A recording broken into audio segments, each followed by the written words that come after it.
Hey, everybody, and welcome back to the Power of Women in Insurance podcast. My name is Teresa Kitchens, and I am your host. I am thrilled because I've taken about almost a 2 month sabbatical from recording podcasts just to take a little bit of a break, make sure that I am in a good place mentally and emotionally. And I am so excited to be back. I'm thrilled to be able to be back. And we're starting off today with an amazing episode talking about burnout. Such a positive, wonderful conversation right now to be having in this industry. It is June 28th, 2023. And with that, I think we're seeing really in the market right now, Nationwide is backed out across the country.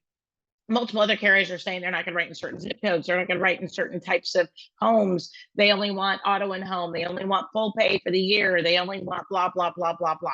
All these different carriers, all these different companies, all these different groups are putting in barriers to business, or they're pretty much exiting the market completely. So, or just saying they don't want any new business for a while. So, how are we as a community, as an industry, really combating burnout?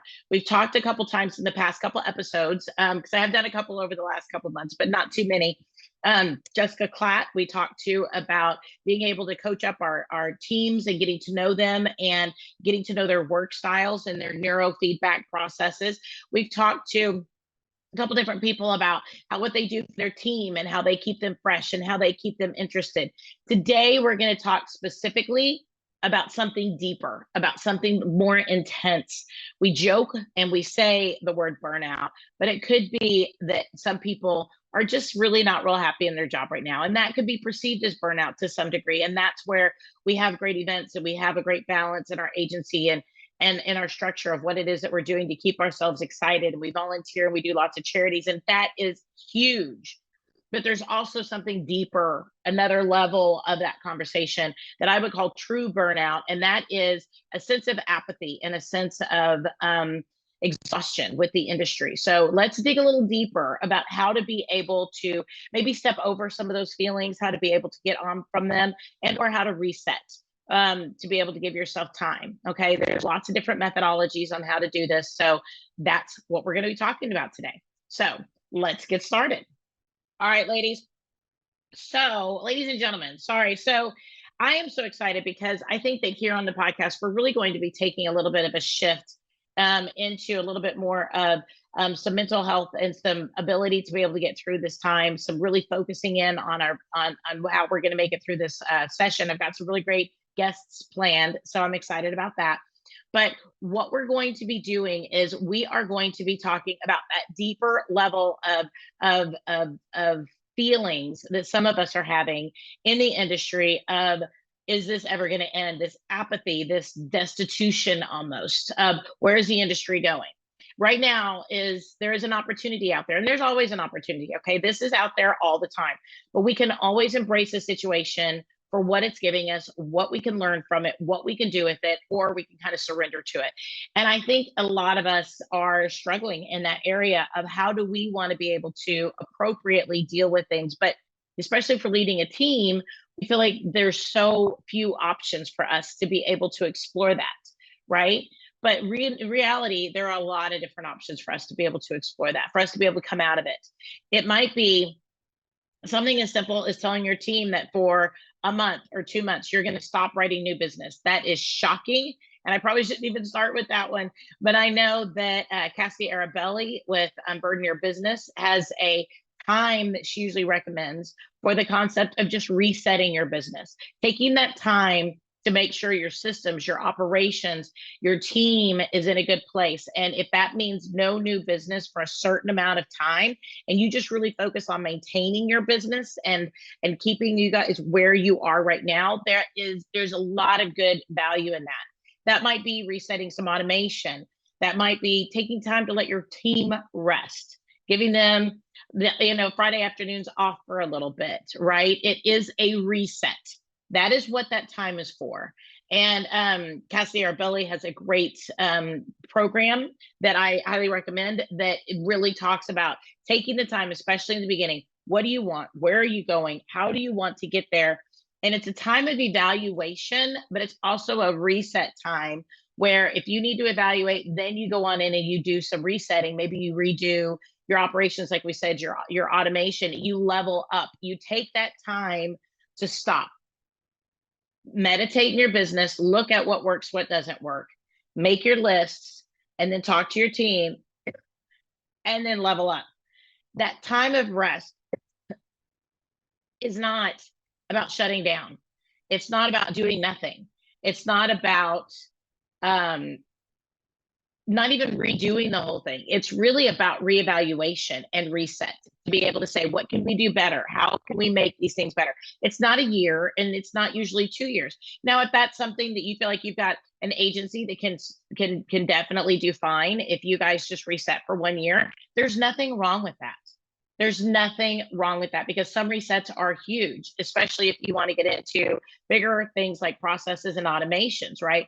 If you want to go through two processes that you wanted to, for this, this month, be able to reset totally, that's totally doable. But you can't reset your whole business or your whole business style in the concept of a month or 6 weeks, right? Or even 8 weeks. But what you can do is watch the team, evaluate what could be doing better, and giving them better solutions.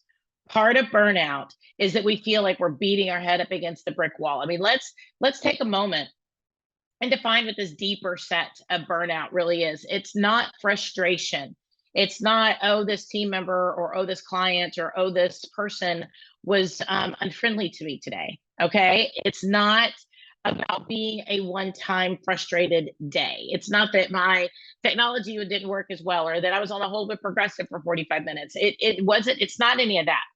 Burnout is deeper. It's a level of, what's really the word I'm looking for? I hate to use the word apathy, but I'm going to use it anyway, because I think it's really, honestly, probably the main word that I would use. It's honestly where we kind of surrender certain things, and where we don't feel like we can get them back. I mean, when we're doing some of the other things that are frustrating, an afternoon off, the ability to say, this is why I do this, working for charity, being able to give back to the community, those things reset our soul. It lights a fire in us to be able to say, I have a reason for doing this. Freedom, the ability to be able to get on out and do things in the community that matter, those are super important. But when we get lower into that burnout level of apathy, to where we're like, client left, team member left. Sometimes it's a defense mechanism that our psyche goes through that says, I right now can't care about that, because I have so many things coming at me. And so many times it's almost like we put ourselves into a bubble where the apathy wraps us up inside this bubble, and all these things are coming at us. But this apathy, or what I'm going to use the word burnout, makes us feel like nothing can get to us. So part of it is a defense mechanism that we put up to be able to keep ourselves in at least a stable, somewhat stable mental state. But we can't live that way forever. We have to deal with the darts. We have to deal with the things that are flying at us. And we need to fix those things that are not right, that are not correct. We need to have those hard conversations with those clients. We need to do the things that are challenging and that are difficult. The apathy and the burnout makes us feel somehow like we are in a bubble and things can't touch us, but not in a good way. It's in a very restrictive way. It's in a depressing way. And this level of apathy and burnout that I'm talking about today is almost like a depression. And we are seeing it across the board in the industry so consistently, because we see people who maybe entered the industry 5 to 7 years ago. They just got up on their feet, and now all of a sudden they're working their rear ends off. They're working more hours. They don't have the systems and the operations. They don't have the automation to be able to make things work. And they don't have the scalability to be able to take whatever they are doing and scale it up one notch. So I would say, if you find yourself truly confronting burnout, and again, this is not just frustration with the agency, this is burnout. Okay, I would highly suggest that reset that we were talking about. Take some time, maybe don't write new business, maybe just don't answer the phones if you are in a position where you have other people answering the phones. And ask yourself, what is it that works?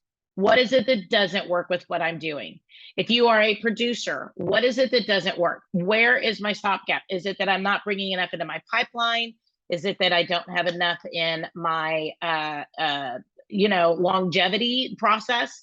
Is it that I don't get to the close? Maybe I stop when I get to the point of I'm not pushing the underwriters hard enough. What are you doing to get you to that point, of where you're getting into that frustration point, where you get to the point where you feel apathy level? Okay. Is it that you feel like there are too many phone calls? Maybe you need to be able to build in some sort of automation with some of that. Maybe you need to take your processes and talk to your team about them. What works, what doesn't work. We instituted priorities in our tasks. We've always had them, but we did a deep dive into what we were using our priorities for in our management system, and we were all using them for different purposes.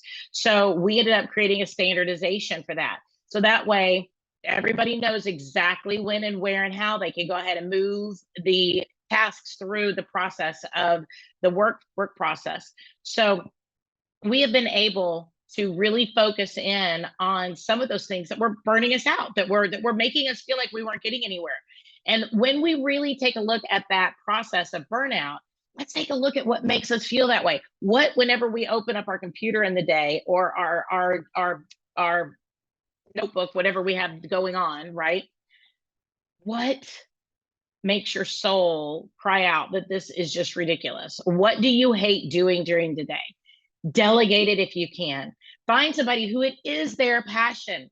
So we've talked about taking a break, maybe taking a reset. We've talked about looking at what is working, what doesn't work. We've talked about talking to your team about what works for them, what doesn't work for them. How can we make it better? But then also on your end, okay, what can you pass off that maybe you hate doing, that you don't want to do? Okay. What can you say? I don't want to do this. I hate doing this. Maybe I'm not good at this. So therefore, can I train somebody to do it? Can I pass it off to someone else? And if so, what is that going to do to me? Do I lose a very important part of the process? Do I lose connection with the client? How valuable is this for what I'm doing? If it's not super valuable, if it's something that can be done by somebody who can be trained to do it, if it's something that you can open up more hours in your day to do something you love doing, that definitely is something that will help to curb burnout. So take a break if you need to. Watch your processes, your systems, whatever it is. Think about how you can level up. Okay, work with your team on leveling up. Okay. And then also look at what you can delegate.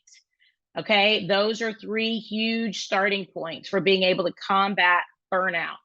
No matter who you are, no matter what you're doing, no matter where you're going in your career, if you are, if you are a CSR in the office, maybe you're putting together welcome gifts for the company and you hate doing that.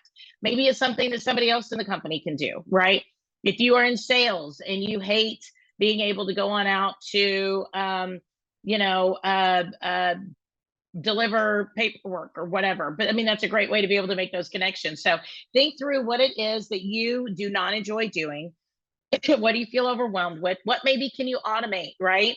What maybe can you do to up your happy score of your clients? Think about what could you do better, not just for your operations and your structure, but maybe to love on your clients more. Maybe there are lots of people that are cranky out there right now. And if we did a little bit more to check in on them during the year, then they would feel safer in their environment. I know that communication is key for a lot of things. A lot of that we can automate. Okay, our office is open. Birthdays, happy birthdays, sending little gifts occasionally, sending a card. We can automate some of that, right? But there are big things that go a long way with our clients, and they definitely increase retention. And when they call us, they're happier people because they are wanting to talk to us a lot more.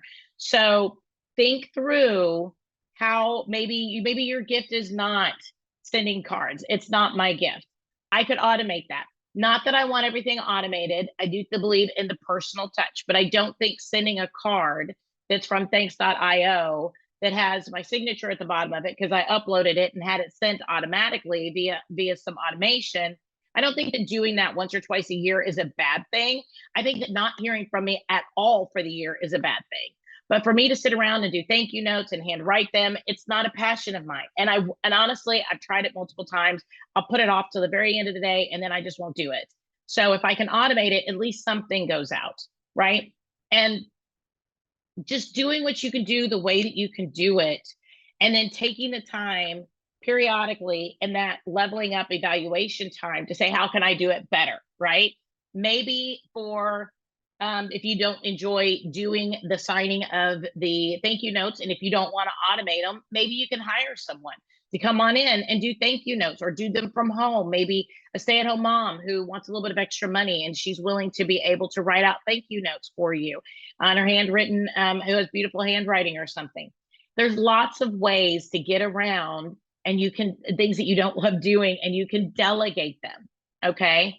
So I feel like this is all kind of running together, but looking and taking that time to do a deep dive on why we are in burnout.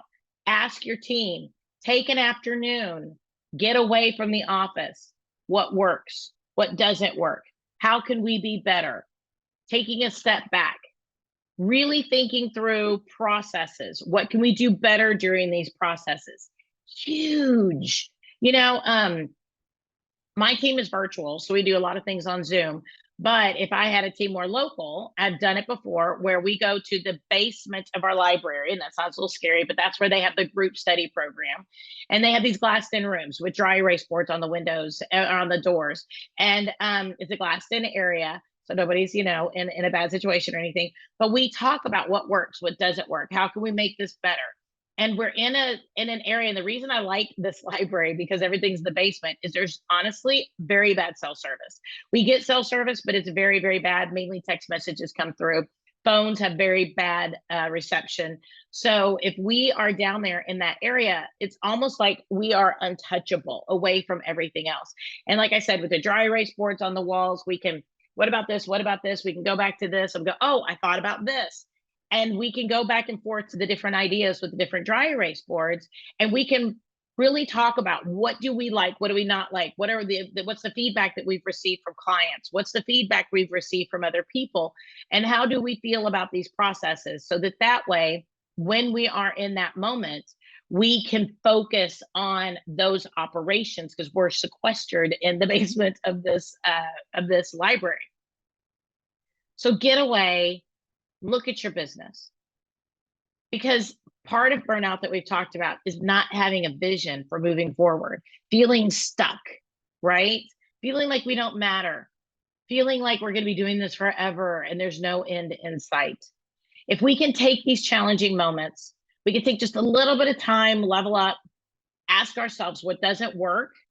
Then when the changes come down the road, between claims, between the way that the companies operate, we will be further ahead. We will be matching, we will be better tomorrow than we are today. We'll be matching the industry. The industry is in a growth pattern. It is in a painful growth pattern right now, but eventually it will not be. And at that time, if we could be better at the end of the day than we were today or yesterday, then we're moving with the agency, with the structure of the business, right? I've said it 100 times.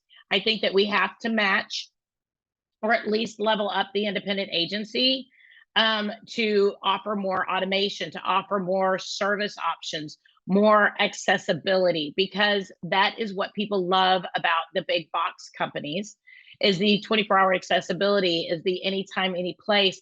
But it's also the automation. It's also the reminders. It's also the keeping up of the communication. We have to deliver personal service, and that in a lot of ways. It doesn't have to be to the level, the 24-hourness that these big box companies are doing, but it does need to be intimate, personal, but accurate and progressive. And I think that that is something that we need to take this time in the industry, as we're battling burnout, to get inspired. Get out there. Right now, people are changing insurance companies. They're shopping, but insurance carriers are also slowing down. They're cutting off business, making the threshold to entry harder. We can get out there, do education, training that will make us the authority. So when the market does loosen up, they come to us.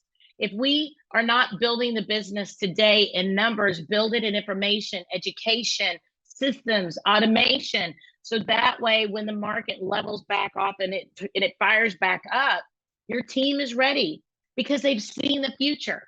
They get the vision. They're not working as hard. They're not exhausted. They're not overwhelmed. We have happy clients that feel like we take care of them. We're proactive and we work for them. And if we can do those things, then rest in the moment to know that right now, right here, you are doing what you can do to be who you need to be for this moment in this industry. But the reality is, know that you're going to be ready for the next moment. And that is huge. This is not a time to cocoon. This is not a time to be able to go off and hide. And when we say take time off from selling new business, that doesn't mean forever. And it doesn't mean that it is a time to stop selling new business for the concept of avoidance. It's a time for leveling up, a time for self-evaluation, a time for inspiration, a time for rest, but a time for visioning and moving forward with the industry where the industry is going. So take these tips, work on your burnout. If you do have other tips or tricks to be able to try to get out of burnout, some people love to go out for a run. To me, being outside is wonderful. Summertime gets a little crazy. I am in Texas. That's not always the easiest thing to be able to do, but make sure that you get on out there, you watch what's going on, stay aware, stay awake, stay with your vision, use this time to push forward. If you need to take a little bit of a break, take a little bit of a break. Maybe you can clean out cranky clients out of your book. Maybe that would help your team, but vision for the future and help your team to vision for the future. Help them to feel like they're moving forward, making that agency better and your industry better for tomorrow, because that is what we need to always be working on. My name is Teresa Kitchens. Thanks so much for joining me today for the Power Women in Insurance podcast. Reach on out to me on Facebook, Teresa Kitchens. It's no H-T-E-R-E-S-A, and then Kitchens, just like the room with an S. Check out the podcast on Apple iTunes, Spotify, Google Podcasts, anywhere that you want to be able to stream your favorite podcasts. Everybody, thanks so much for listening and have a great week.